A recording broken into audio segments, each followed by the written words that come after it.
Hello, welcome to the Vocal Q. I'm your host, Hayden Browning. I'm here with Melissa Brading. She is assistant professor at Texas Tech University for practice of dance, as well as she's received her MFA in dance at the University of Michigan with a BFA in dance education from the University of Central Oklahoma.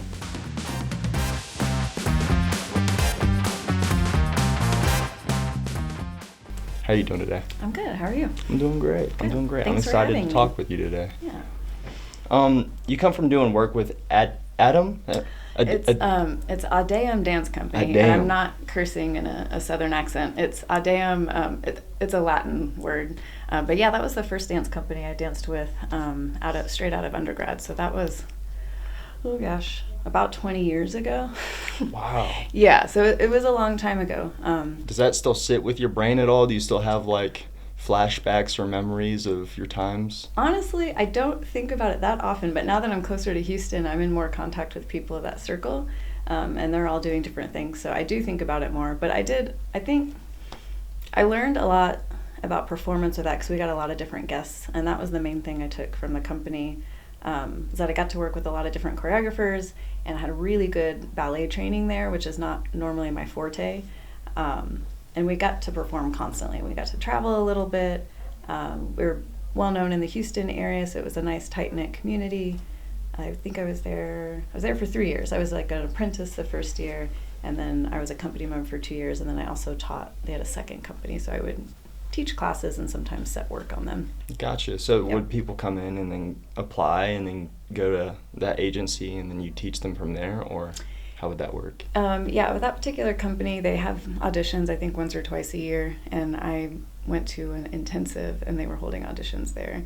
And it was between that company and this other company. I did well at both auditions. And one was more kind of a Pilates style. I don't know if you've seen the company, but it's a lot of partnering and like making shapes with the body, and kind of, I don't know how to say it, kind of make you see things that you're not sure that you see within the elements of the body. Very structural and inventive. And then Deum was a little bit more contemporary ballet at the time.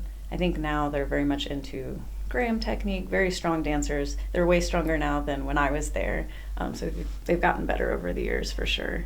But yeah, that was my first like professional job. Well, how does that compare to being there compared to here at Texas Tech University? Well, gosh, so many things have happened since then. I was at University of Michigan as an adjunct before I got here, which I enjoyed. The students were the same age. I was teaching some of the same classes, but it's very different there. It's a very large program. I think there's 80 to 100 majors in the dance department. And then here we have, I think, usually around 40-ish, 50-ish, depending on the year. So it's a quite big difference. I know everybody's name. I was also teaching at Michigan during the pandemic, so people had masks on, and then they'd take them off, and I had no idea who anyone was. So I feel really good being here and like having a good connection to my students. I'm teaching way more here. I taught 2 classes a semester. I teach 4 classes a semester here. This semester I'm teaching 5. So I have a lot more face time with the students than I did at that previous job. And then before that, I was in New York for 12 years, working and dancing and living, just doing life. So what are the top 3 performances you've been a part of, and who have you enjoyed working with within those performances? I don't know if I can pick, well, yes, I can pick one. There's a choreographer I worked with named Chris Ferris, and her choreography was very challenging. There was not a lot of transitions until you were doing something else that was really large, so it was very taxing on the body, but it's very satisfying to figure out how to do all of these things. And the pieces were very long, and we'd be dancing the whole time. Gosh. And I think I liked those so much because at the end, you know, sometimes I almost threw up. But like at the end, I'm like, I'm done, I'm drenched in sweat, and I'm like, wow, I really absolutely gave everything that I had, and that felt really good. So I think I like those performances because it feels worth it. You know, it's like, oh, all that hard work, and then I was able to do it, you know, with my friends and peers who've come to watch it. And one I think of in particular with her, it was in a music hall in Brooklyn, and I'm blanking, Roulette. It's a venue that usually has live music, but it's big, like a concert place, and dance has been showing up there. And she collaborated with a cellist, a violin player, and there was one more musician who I'm blanking on. And they moved in the space with us, which was really interesting, and they played live. And then one of my really great mentors came to that show, and it was the only time he saw me perform, and he died not too far after that. And I remember him saying, like, oh, I'm so glad I got to see you dance. He was really impressed with the physicality of it, and like that he got to see me do something outside of his class, because I would take weekly classes with him, so he saw me in a different capacity. But yeah, so I remember that one distinctly, because like it felt good to finish that show, and it was my last show with her, Chris Ferris, and then he also came to it, so that was really nice. So transitions, they're more slow and delicate because you have to weave them within each set of, what would they be called in dance? I know in music it's like, you have the chorus, you have, and then you weave in transitions between like sets, like on a set list from one song to another. Yeah. Based on key. She did do some of that. It depends on the artist and how they want to do the transitions. She was kind of a movement all the time person. It sounds like burst of energy is what she was really going for. Which can be difficult to view, because if something is always moving in front of you, then your eye gets really used to it. And so then you can't actually see the details of what's happening. Okay. So I do think that silence and like stillness is really important within choreographic work. And she did have these moments where we would stop dancing and like the musicians would just play for a bit, or they would like kind of sweep across the floor, you know, playing the cellist, who also is making music for a piece that I'm setting here. He would like roll on the floor somehow and get up and play his cello. His wife was a dancer, so he was comfortable like doing stuff like that. So these little moments where your eye could kind of rest, so you're just not seeing this all the time, because that can be hard. It's impressive at first, but then your brain's kind of like, okay, that's fine. Like, Gotcha. Wow. Well, I'm learning something. Oh, good. Yeah. You've done some work benefiting women in prison systems. Yeah. That company is called Avoda. We teach creative workshops within women's prisons. So we don't necessarily like go in and teach them technique or how to dance, but we create performances with them. Wow. And so they make dance about their own stories or whatever the topic for that particular residency is. And then we usually have a performance at the end where everyone in the facility can come and watch. What does that feel like? It's interesting. I think it's important, because I think in America our prison system is very heavy on punishment. And the truth is, like, most of those people are not lifers, which I don't wish life on anyone in prison, but they're coming back into society.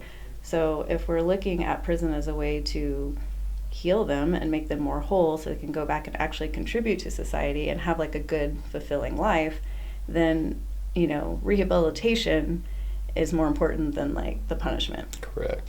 But if we're just punishing, then you lose a lot of sense of humanity, which is not going to be helpful when you go back out. But I think things like dance and music, and like they have a lot of programs in prison with like film editing, like all sorts of things. Like those bring back a sense of like humanity to those people, and then they can kind of start the process of finding themselves again. So when they get out, they can have, you know, more success. And so I think that stuff's really important. Did I ever think I'd be teaching in prison? No. My roommate did, and she was like, oh, we have a spot open, would you be interested? And I auditioned, and I didn't get it. And then they called me back like a year later and asked if I was still interested. Because it's very much heavy on teaching, too. And they kind of sprung this teaching thing on me in the audition, and I didn't know. And so I was like, okay, let's do this. And like I had to kind of jump on it, and there was another person who I was auditioning with who was very comfortable and prepared. But by the time they did call me back, I was totally ready. I'd been teaching a long time. So it was a good transition. I think I did that for a few years, and it was nice. And I've done some performances in the prisons for the women. Yeah, I think it's really important, and I was really impressed with some of the work that they made. Some of the choreography was really beautiful. I learned a lot through that process, for I was sure. going to ask you that. You must learn a lot from your students, and especially from doing something like that. I mean, you're getting out of your comfort zone, you're meeting new people, and you're even trying to help people that are in a bad situation. Yeah, and you realize, you know, when you're talking face to face and you're moving with them and dancing with them in community, you also see them as people, which maybe if you're on the outside and you're not thinking about them and they're behind these doors, like, you don't really realize that they're there, and there's these whole people living lives, you know, behind bars, and like there was a woman that looked like my mom, and I was like looking at her, I'm like, she totally could be my mom, because she was in for some kind of really strange reason. And that was the thing too, it's like hearing all their stories, which are technically, we're not supposed to ask them what happened, but they like to tell us. And there were so many instances, I'm like, wow, like that was just a bad day that went really wrong. And there's so many reasons that you can find yourself in that situation. And so I found a lot more empathy and understanding for human beings in general. It's a really beautiful thing. Just from doing that. I know a lot of people that look at the prison system and say, whoever's in there has to be an animal. Yeah, and it's just not true. And I think it helps people to think that way, because then it removes them from a responsibility of helping these people re-enter society again.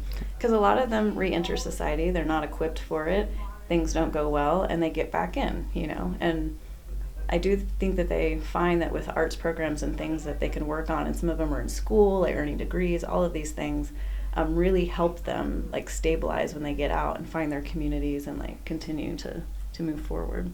That's awesome you've Which done is what that. we want. That's so cool. Yeah. Are you working on any research right now?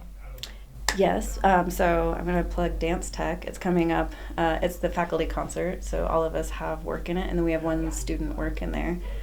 So Dr. Ali Duffy, Kyla Olson, myself, Why Not, and we have a guest artist named Jamie Meek. All have choreography in the show, so that's considered my research for right now. So I'm making a duet with two students, Emma Hale and Hannah Coburn. And the composer is Lauren Kayoshi Dempster, which we made this piece together in 2017. So I'm resetting it on the students, and then he's redone the music for me as well. So it's really fresh sounding. It sounds really beautiful, and I'm excited. He's the cello player that was rolling around. On the floor. Yeah. Yeah. So I'm very excited about that. It's happening. I might say the dates wrong. I think it's 21st, 22nd. Nope. It's the Wednesday of the 20 or 21st is the student preview, and then the Thursday, Friday, Saturday in the evening are the performances. Okay. So like look that up if I'm wrong on the dates. But you should go. It's going to be great. We did that perfectly. What are your top 3 favorite forms of dance? Well, I mean, I'll say contemporary because that's what I do, but that's also a very broad genre of dance. I have a Limon background, a Limon technique. Jose Limon, who's kind of a founding member of like the modern dance canon. And so I kind of do a contemporary version of that in some ways. As far as what I just enjoy watching, I really like hip-hop and breaking. Street dance forms are really fun to watch. I also like really percussive things, like I love tap. I love flamenco. There's a man named Israel Galvan, and he does kind of contemporary flamenco, and I saw him perform in New York, and I've never seen anything like it. So I'm really into kind of rhythmic type things. Is there a third? I have to think of a third genre.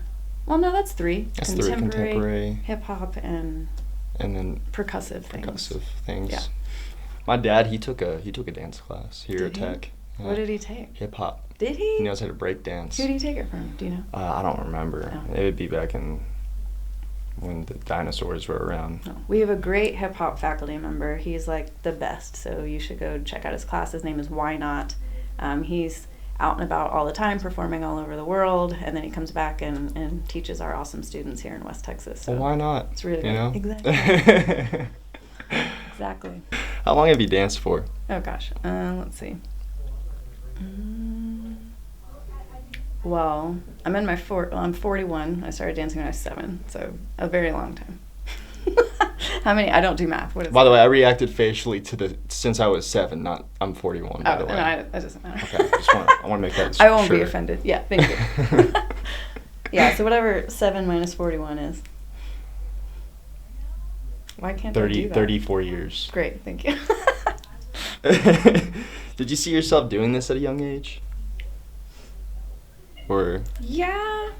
I mean, when I told my parents, like, they asked me what I wanted to do, and I couldn't say one thing. I was like, oh, I want to be a dancing veterinarian. That I can't remember what the third thing was, which is very important to me, which is funny because I've literally held like a million jobs at all times my entire life. But I really wanted to be a veterinarian, but then like I kind of got grossed out that I'd have to cut open animals and stuff. So we left that. But I started dancing at 7 and didn't know that you could go to college for it for a while. But once I found that out, I was like, oh, well then yeah, I'm going to do that. But I didn't have any expectations, but dance has been a part of my life, even when I'm doing non-dance things. When I was in New York, my day job was a office manager at the Joyce Theater, and the Joyce Theater is one of the most well-known dance theaters in the world, which has been great because I would sit at my desk and all of these like amazing famous choreographers and dancers from all over the world would come through the doors every day. So even when I was doing like non-dance work, I got to be around dance and learning about dance. Did you make good like connections there?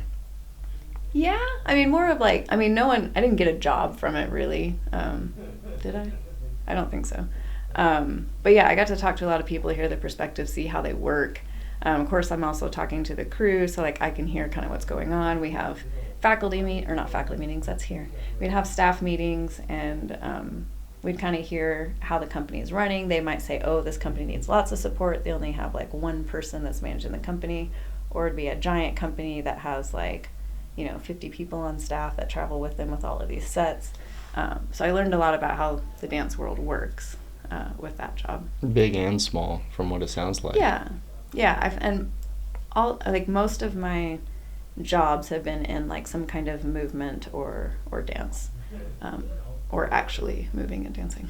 Well, did anyone growing up in your family teach you how to dance, or did you just want to learn from school, or what did you do to get implemented into the world of dance? My mom danced when she was little. She did ballet, but not very long. And she told me that as a kid. But then we would go to the mall, and we'd see these dancers perform in the middle of the mall. And I thought it was so cool. My mom thought it was terrible. Like, she thought it was like the worst dancing she's ever seen, but I didn't know any better, and I thought it was really cool. And they had like sequins on, so I was on board. She's like, okay, fine, I'll put you in dance. So I started there, and I was a good mover. Like, I have good coordination, but I struggled a lot with technique and like kind of learning that stuff because I'm a tighter body, and flexibility didn't come really natural to me. So I had to work really hard to like get my body to do the things that it does now. And now it doesn't feel so hard because I've been doing it my whole life. But I think I also like the challenge of that. I think if I was automatically really good, I would have gotten bored and probably didn't continue. Yeah, I completely agree. I think it's nice to struggle sometimes. Yeah. You learn a lot. And I've seen dancers do that. Like they're just so good, and they get really lazy because they know, like, well, I don't have to really put much effort. I'm just naturally awesome. And I don't think that's really great for the artist's brain in general. It's really not. There's not much room for growth there. Yeah. So my brother, you mentioned your mentor.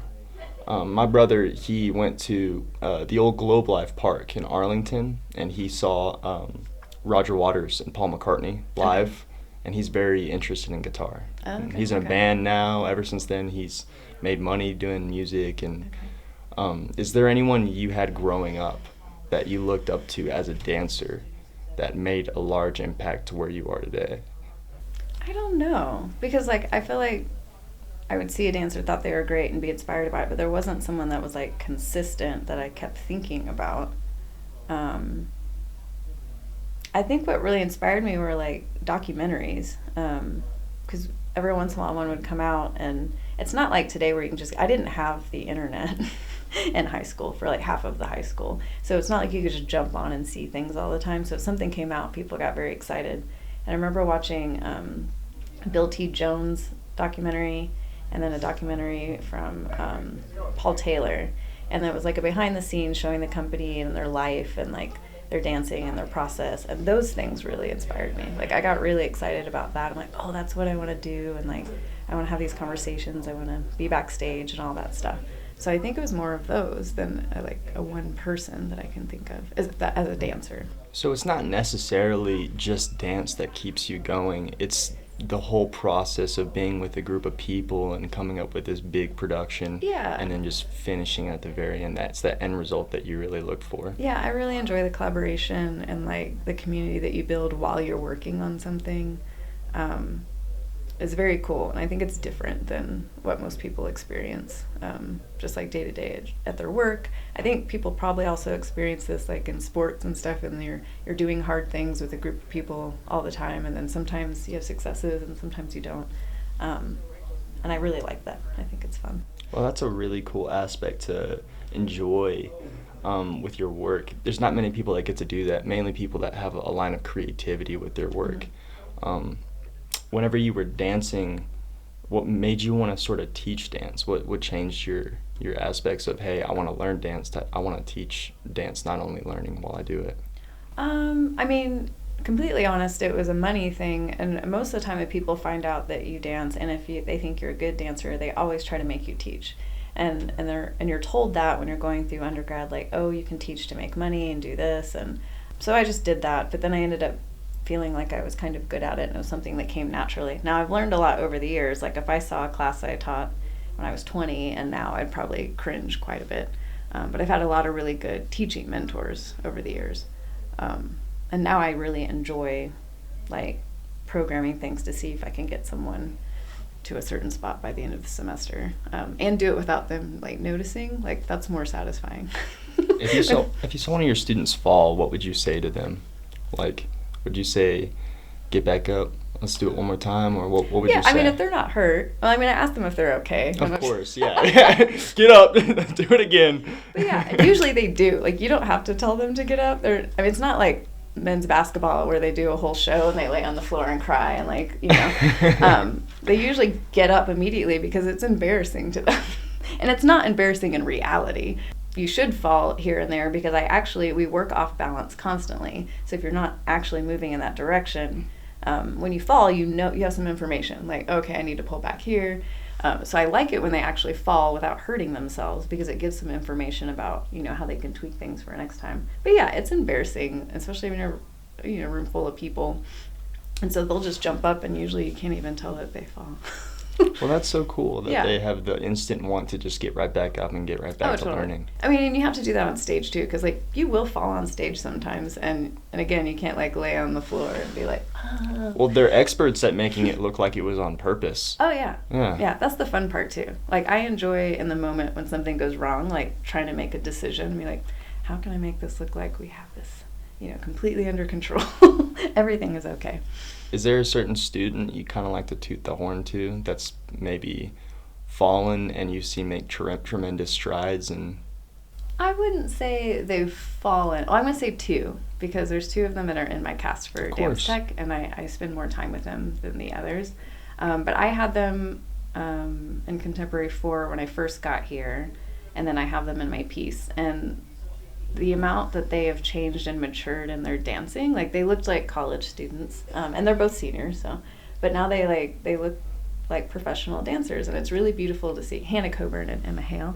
I was just looking at them warm up for my piece, and I was like, dang, I was like, you guys look so beautiful, and it seemed really effortless in their body, and they're really mature. Like, you know, with getting feedback and all that stuff can be really overwhelming and a lot to deal with.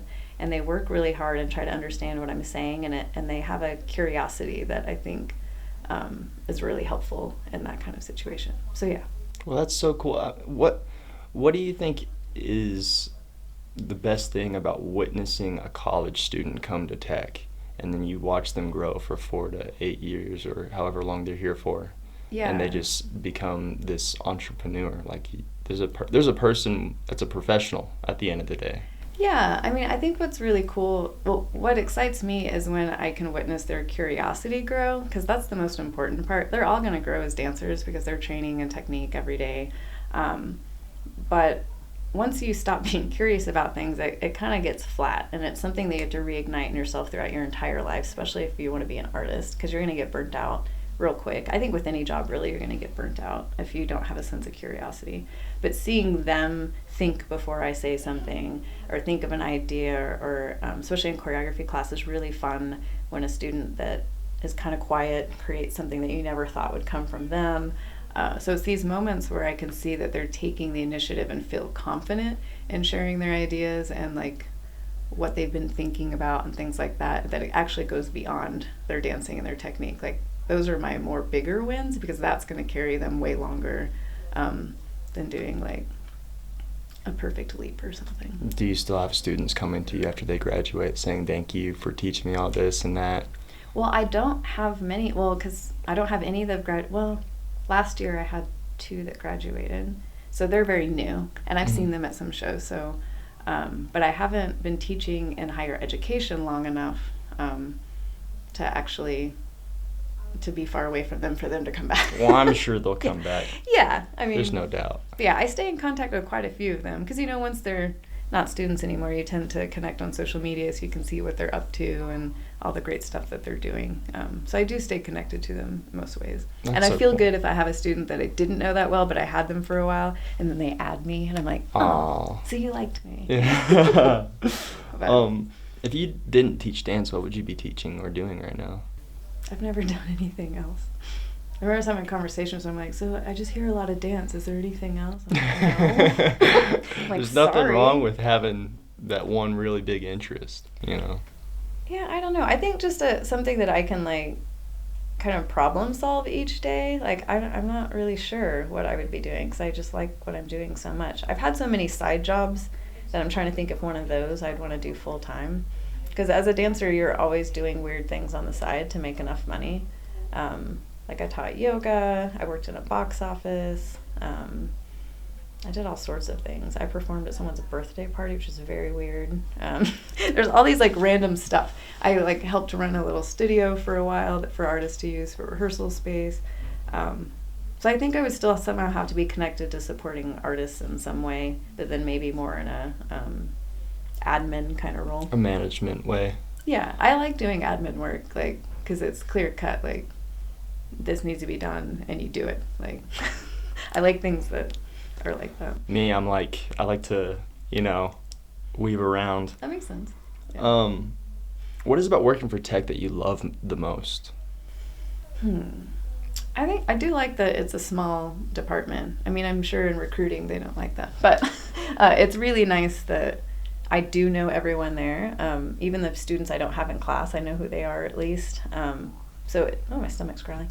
It seems like a very small knit community, but then if something affects one student, it does affect the whole community. But it's easy to kind of bring people together and talk through things that may happen. That's like my favorite thing. I love the faculty. We all get along really well, and I enjoy working with them, and I think they're great. And we all have something unique to offer, and I think we're creating something that's really diverse in what we're able to offer them because we have such great faculty. So that's important to me. And I like that I get to make work in dance tech and things like that. So I get to be creative, but I also get to do office work, and then I get to work with students. So I'm kind of spread all over the place, which is good for my brain. Are you scatterbrained? You like to be everywhere? I don't like to, but I am. Like, my brain just kind of goes like this all the time. I'm constantly being like, wait, what was I doing? But I do like have several things going at once. It's kind of fun. Well, when's the last time in a performance you've taken a risk? The last time, there's 2 things I'm thinking of. The last time was for my thesis performance. I had to create it during COVID, and most people deferred their graduation until after. And I was older than everyone else, and I was like, I really just need to go out and get a job. Like, I want to finish this. So we did a traveling performance that started in an old freight house, and it moved through this park and over this river. So I had dancers kind of stationed everywhere. I had dancers in the river, which is risky for them more than me. And we were dancing. None of the places we were dancing were like dance floors, so that was also hard. We had a lot of splinters from being in the freight house, and then we would move the audience out to go on the walk, and then I would have crew come in and wipe everyone's seat down, rearrange all the chairs, and open like they had these big kind of barn door things that slid up to air it out. So when they came back, because we were so nervous, because that time we just didn't have a lot of information. I don't know if we ever really got a lot of information during that process, but we're doing everything that we could to like keep it clean and safe for people. But we could only have 30 people at each performance. But it went really well. Everything went the way it was supposed to. We brought lights into the freight house, which was a new thing. That sounds so interactive. We tried to bring smoke and set the fire alarm off, and the fire department showed up, so then we couldn't do that. There were just a lot of trial and error things that everything could have fallen apart. And we actually never all rehearsed together at the same time until the first night of the show. Wow. Because I was rehearsing half online, some people couldn't come, like it was so scattered. So that felt very risky to me. I'm like, well, is this going to work? And it was great. We had 2 shows, I think, and they went really well. What about the second one? The other one was, I actually performed this. I made this piece based on my time working with the women in prison, but I also performed it there. But there was like over 200, it was like close to 300 dominoes that I had to set up. And it took me 30 minutes to set up, and they were in this like square and a spiral thing. And I had to dance inside of this little square. And it was risky to me because if I hit something, I ruined the whole dance. And my cat would come by and like swing her tail when I'm practicing, and I'd have to reset the whole thing up. But it took 30 minutes to set up, and then the piece was only 5 minutes long. So it was a lot of work for a very short amount of time. So I'd get very nervous every time I performed it, and I would have to, all of them were sitting around me. And that felt very risky to me, because I'm like, well, if I hit something, it ruins the piece, and it's not effective at all. Yeah. But I didn't in performing. I managed to get through the piece without messing things up. Unless if the cat was around, of course. Yeah. Well, she doesn't like me doing things that aren't involved with her, and she would like pat things and swing her tail, and so it wasn't very conducive for making that dance. Classic cat stuff. Yeah. How much creative expression do you get when you have your performances? Like performances I'm creating? Mm-hmm. Oh, I can do whatever I want. Really? Yeah. Do you give students any creative? Yeah, they can do whatever they want as long as we have like the facility or the resources for them to do it. I always ask them to think out of the box. Sometimes they do, sometimes they don't. But yeah, they can, I'll support them to do an idea that hasn't been done before, as long as it doesn't hurt anyone, or isn't wildly inappropriate or something. Of course. Even that depends, it's like, that's a form of self-expression too. It's like, let's think about this. But yeah, I have total freedom that I give them total freedom. We generally have total freedom as, faculty too. It's like you don't get a faculty job and they're like, well, this is how you teach this course. You can follow some things that people have done before you, but you get to design every course that you teach exactly how you want to do it. And that's a lot of freedom there, but it's also, a lot of work, and you want to think like, oh, I have to teach them everything they should ever know about dance and dance history and all of this stuff, and that's not possible either, so it can be a little overwhelming. But yeah, you really get to infuse your interests into your classes and what you want to share with the students. So. Well, sometimes just, nudging the students towards a direction to where they can learn on their own is just enough. You know? How do you constructively criticize your students? Yeah, I try. I mean, I wouldn't necessarily think of me as criticizing them, but yeah, I tell them what I notice about what they're doing, and I try not to use words like good or bad, and I try to get them to not say that either, like, oh yeah, I have a bad left leg. I'm like, no, you don't. So I try not to let that be in the space, because that's also not helpful, because then you start to think that you have a bad left leg, and then your legs doesn't work as well because your brain thinks you have a bad left leg. So I really just try to show them what I'm noticing in their body, and we talk about mechanics of their particular bones and their body, not my body, because we all look different and have different lengths and widths. And so I try to look at corrections and technique as problem solving and not, you're doing this wrong. Gotcha. But we're actually just trying to find more fluidity and functionality. So generally, once they do that, they feel better. So it's not like you're doing it wrong. It's like, here, let me help you have a little bit more space while you're moving. Gotcha. So it's more of a problem-solving thing. But I think our students are really gracious here, and they handle it well. I'm not mean about it, but I try to also get them to think for themselves in the process, or if they're just kind of moving because I'm telling them to, I'm like, do you know what I mean? And sometimes they'll be like, oh, no, I don't. And then we can have a deeper conversation. Because when a teacher is talking to you, you're just trying to move and like please them. You may not actually be thinking about what you're doing and where the change is happening.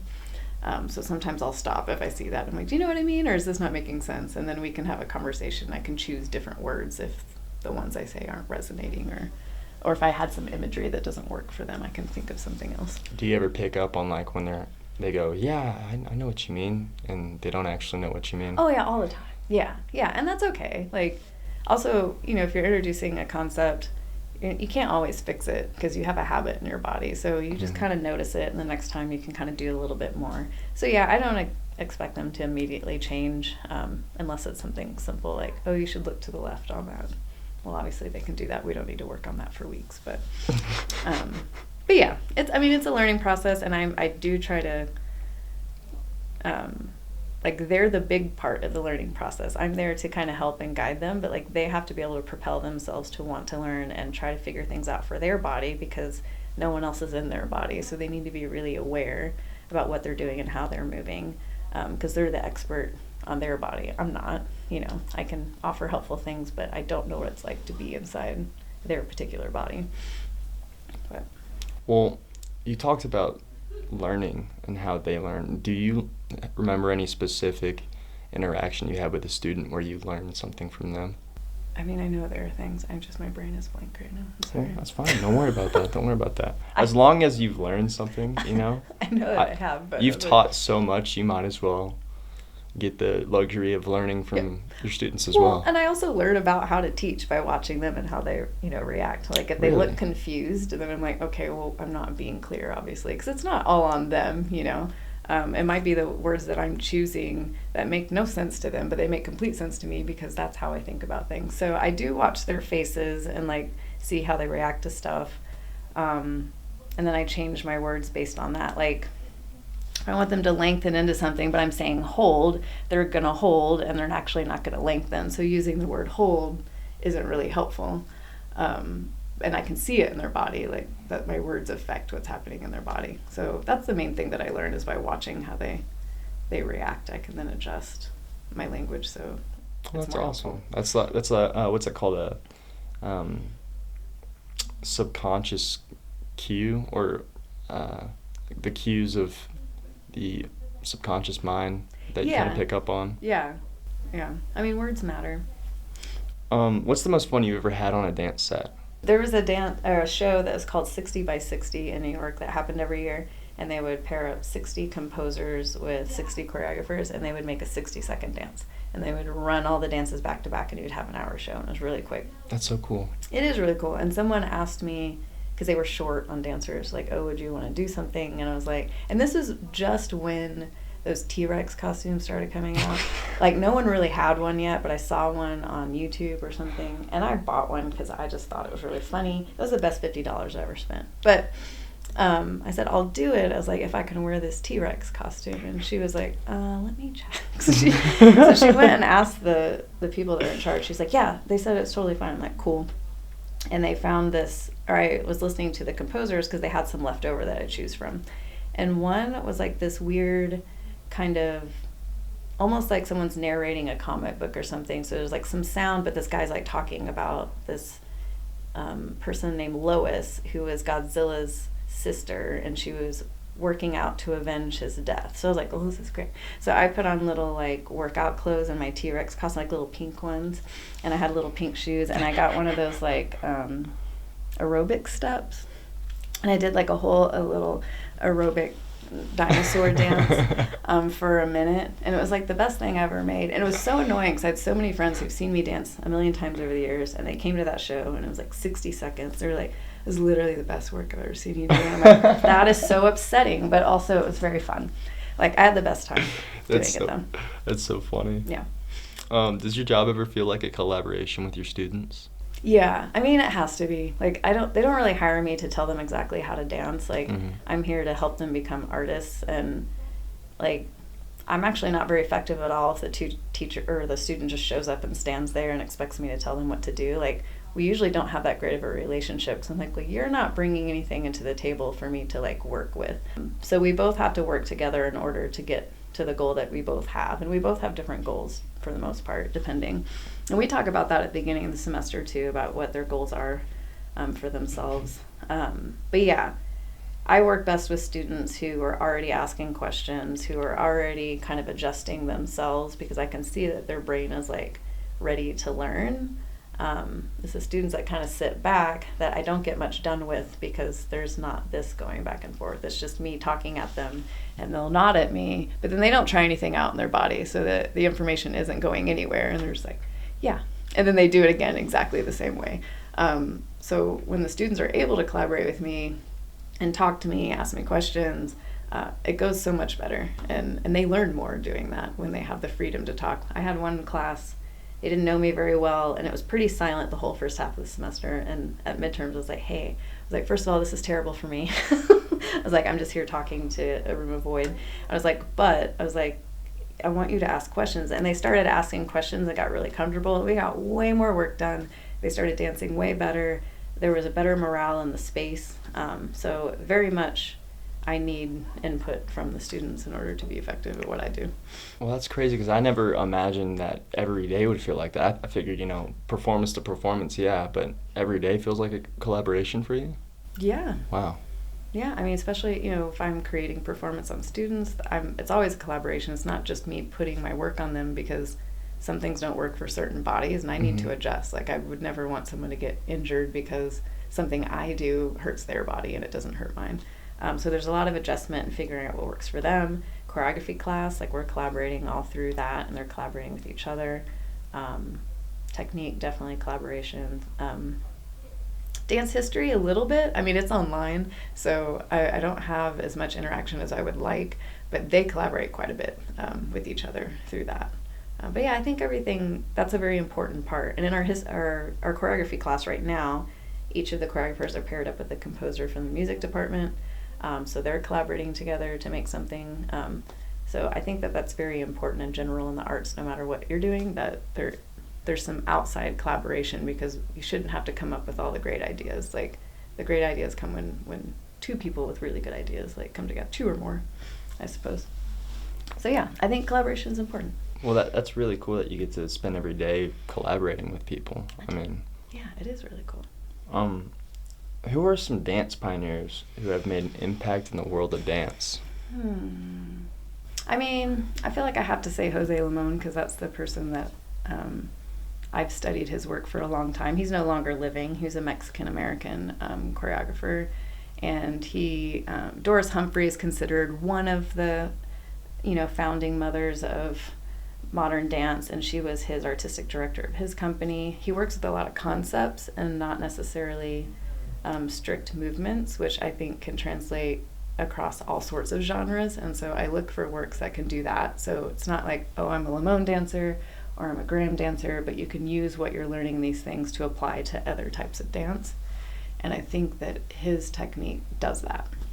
And a lot of people have carried his technique down and made it their own and gone in different directions with it, but I really resonate with Limon principles of movement. So I think that was the first person I would think of.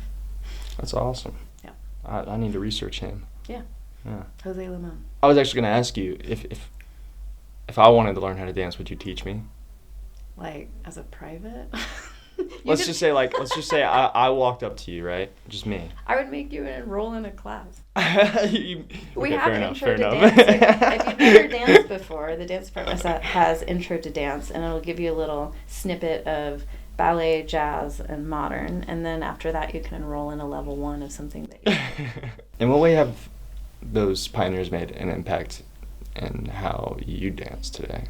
Yeah, so I think, when I was talking about these Limon principles, I use all of those in my movement no matter what I'm doing. So I think that has changed my dancing quite a bit, and how I approach movement that's not familiar to me. And I might, for example, opposition. It's like, well, I'm having trouble balancing here, so I can oppose 2 things away, and I can find more stability no matter what the shape is. So it can be something I'm familiar with or not.